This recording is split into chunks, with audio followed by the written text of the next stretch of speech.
ఓం సాయిరాం. బాబా భక్తులందరికీ కూడా నమస్కారం అండి. అందరూ కూడా సుఖంగా సంతోషంగా ఎప్పుడూ కూడా ఆనందంగా ఉండాలి అని చెప్పి ఆ బాబాగారి తరపున నేను కూడా మనస్ఫూర్తిగా కోరుకుంటున్నాను.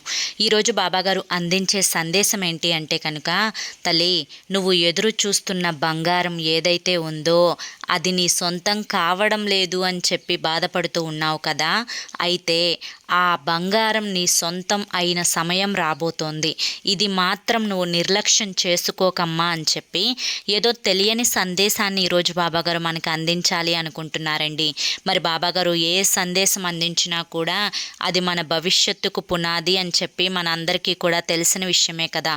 మరి ఎవరైతే బాబాగారి యొక్క సందేశం పూర్తిగా తెలుసుకోవాలి అనుకుంటున్నారో వాళ్ళు కింద @సాయి పిలుపు అని ఛానల్ నేమ్ కనిపిస్తుంది కదండి. ఆ నేమ్ కింద ఉన్న టైటిల్ని కనుక మీరు క్లిక్ చేస్తే మీకోసం చెప్పాలి అనుకుంటున్న ఫుల్ సందేశం యొక్క వీడియో ఉంటుంది, చూడండి.